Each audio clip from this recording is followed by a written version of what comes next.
नमस्कार। कौशल योग के आज की इस कड़ी में हम लोग रूमेटाइड अर्थराइटिस, जिसे वात जनित गठिया भी कहते हैं, उस पर चर्चा करेंगे। वस्तुतः यह तीव्र गठिया का प्रकार होता है। वैसे कोई भी गठिया हो, वह हमारे डाइजेस्टिव सिस्टम और एक्सक्रीटरी सिस्टम, इन्हीं की असंतुलन से उत्पन्न होता है। तो यदि हमारे ये दोनों सिस्टम ठीक हों, तो इस समस्या के होने की संभावना अपने आप ही कम हो जाती है। तो हम लोग बात कर रहे थे रूमेटाइड अर्थराइटिस की। यह हमारे जोड़ों को बिल्कुल पंगु बना देता है और यह बहुत तीव्र प्रकार का गठिया होता है।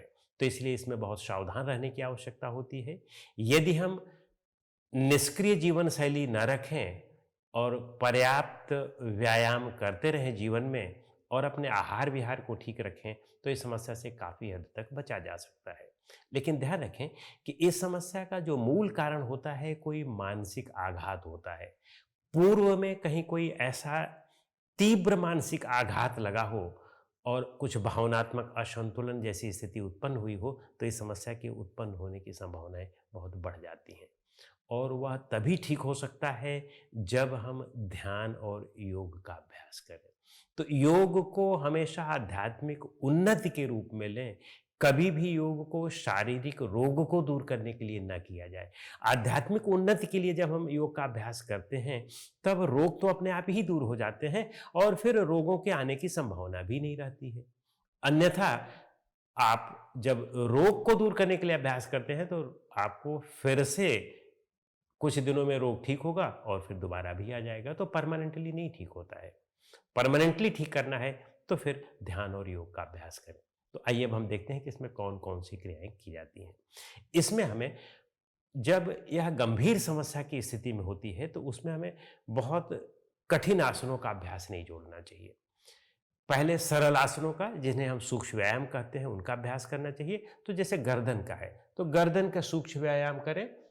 इसको इस प्रकार से करें, सजगता के साथ ऐसे करें, पीछे ले जाएँ और अगर सर्वाइकल स्पॉन्डिलाइटिस ना हो तो आगे की ओर लाएँ।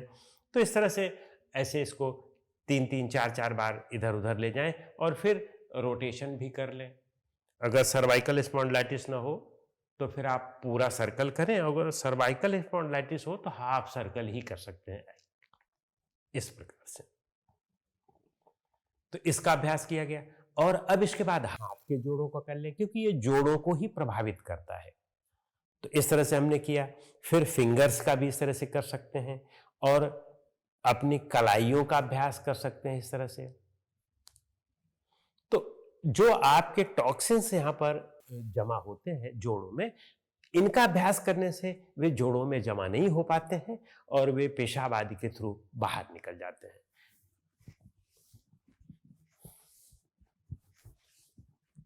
इस तरह से अभ्यास किया। इसी तरह से पैरों का कर लें, दोनों पैरों को आगे करके और अब अपने टोस को आगे की ओर प्रेस करें, फिर अंदर की ओर प्रेस करें, फिर पूरे पंजे को आगे और अंदर की ओर प्रेस करें, पूरी सजगता के साथ। फिर रोटेशन करें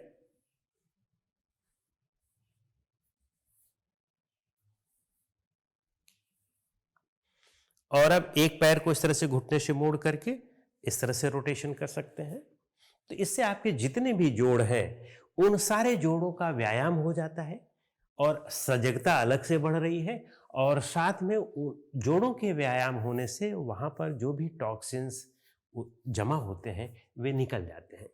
होता क्या है कि जैसे हम लोग, कभी कोई तीव्र संक्रमण हो गया या हमने बहुत तीक्ष्ण कोई दवा ले ली, तो उससे भी हमारे शरीर में टॉक्सिन्स बढ़ते हैं और वे जोड़ों में इकट्ठा होने लगते हैं। तो यदि आप इनका अभ्यास करते हैं, तो निश्चित रूप से वे सारे टॉक्सिन्स शरीर से बाहर निकल जाते हैं। जब वो जमा नहीं हो पाते हैं, तो फिर रूमेटाइड अर्थराइटिस की संभावना अपने आप ही कम हो जाती है।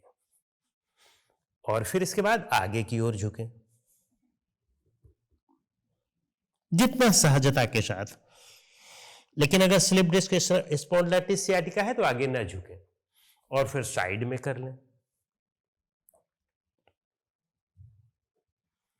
इधर साइड में कर लें। और इसको जितना सहजता के साथ आप कर सकें, 4 बार, 5 बार जितने राउंड में आप कर सकें, इसका अभ्यास करते जाएँ।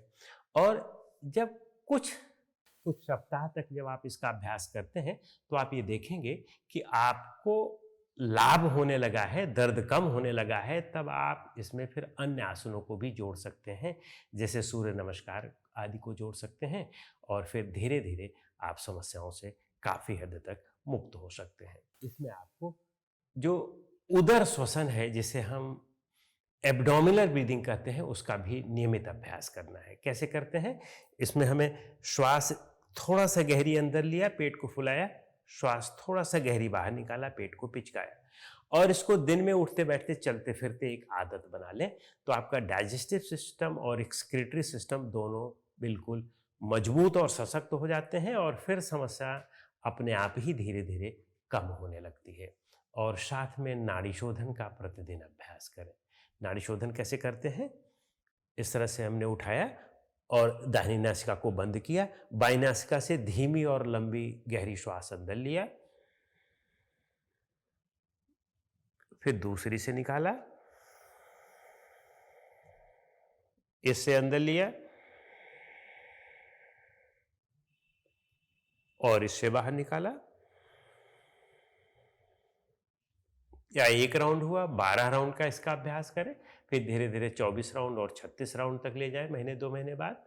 और अपने खान-पान में तली-भुनी मिर्च मसाले वाली चीज़ें ना लें, बहुत प्रोटीन वाले पदार्थ ना लें, जिनमें प्रोटीन है, मांसाहार करते हो तो मांसाहार का परित्याग कर दें और साथ में प्रतिदिन थोड़ा-सा टहलना आदि शुरू करें और सजगता विकसित करें, मेडिटेशन का प्रतिदिन नियमित रूप से अभ्यास करें, बिना नागा के अभ्यास करें, तो आपको अपने जीवन में आध्यात्मिक विकास भी मिलेगा और साथ में रोगों से भी मुक्ति मिलेगी।